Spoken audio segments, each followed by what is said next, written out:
아마 증상만으로 보면 이런 어지러움증은 모두 다 응급일 수가 있습니다. 그렇지만 아까도 얘기했듯이 재발하는 어지러움은 내가 그 전에도 비슷한 형태의 어지러움을 앓았다. 그러면 그거는 일단은 응급일 가능성은 많지 않죠. 예, 왜냐하면 전에도 괜찮았으니까.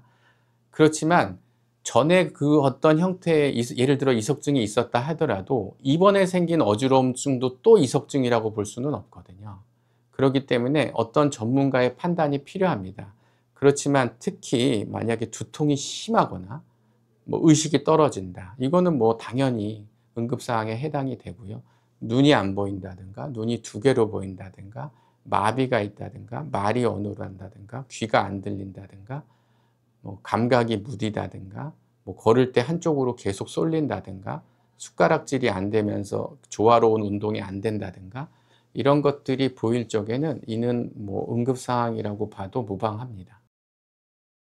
응급사항이 생각되는 어지러움증은 무조건 큰 병원, 어느 정도 규모가 되는 응급실의 병원으로 빨리 방문하는 게 좋습니다. 동네 의원을 들렸다 가는 거는 바람직하지는 않고요. 무조건 빨리 큰 병원으로 가야 되고, 만약에 그 응급사항이 아닌 그냥 흔히 나타나는 그냥 회전성 어지러움, 구토는 그냥 가까운 주치의 선생님한테 가시는 게 좋고요. 만약에 그런 상황으로 응급실을 가게 된다고 하면 아마 그 응급실에 계신 응급의학과 선생님께서는 아마 CT나 MRI를 해서 반드시 뇌졸중을 감별을 하게 됩니다. 그래서 그거는 아마 불필요한 검사나 중복 검사나 본인도 힘들고 치료도 늦어지는 결과가 있기 때문에, 만약에 본인이 반복되는 어지러움을 앓고 있다고 하면 어느 정도 그런 거에 대한 본인이 지식이나 경험이나 아니면 그 당시 어떻게 하는 게 좋을지에 대한 대비를 어느 정도 갖고 있는 게 좋습니다.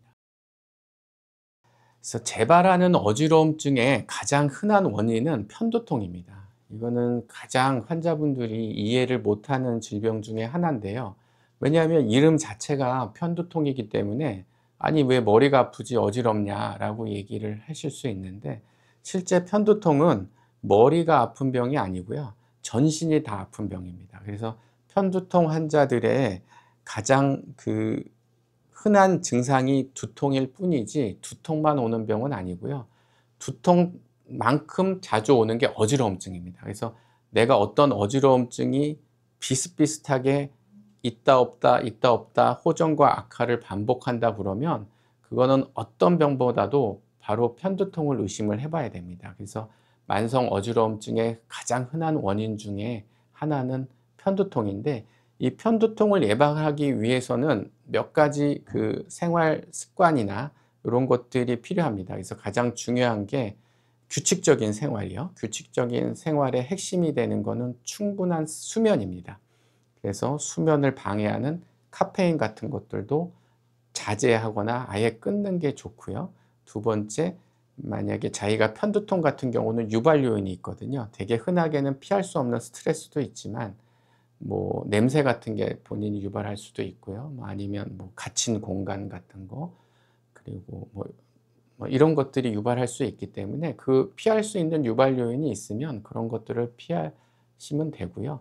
만약에 어쩔 수 없이 내가 피할 수도 없고 그런 증상이 수시로 생긴다 그러면 약을 적극적으로 먹는 겁니다. 그래서 환자분들이 약을 드실 적에 가장 특히 어지러움 약을 드실 적에 가장 혼란스러워하는 게 이거를 빈속에 먹어도 되냐 많이 고민하시는데, 일단은 어지러움병이라는 자체가 일단 미식거림하고 소화장애 같은 것들을 전제 조건으로 갖고 있기 때문에 약을 먹을 때 밥을 같이 먹어버리면 그 자체로 구토나 어지러움증이 악화됩니다. 그래서 만약에 어지러움증이 생길 것 같다 이러면 무조건 즉시 빨리 먹는 게 중요합니다. 그래서 절대 시간을 지체하면 지체할수록 훨씬 더 다른 동반 증상이 심해지면 약을 먹어도 바로 토하는 경우가 많기 때문에, 그런 경우는 약이 자기한테는 안 듣는다 혹은 약이 너무 독하다라는 이런 잘못된 인식을 갖기 때문에 더욱더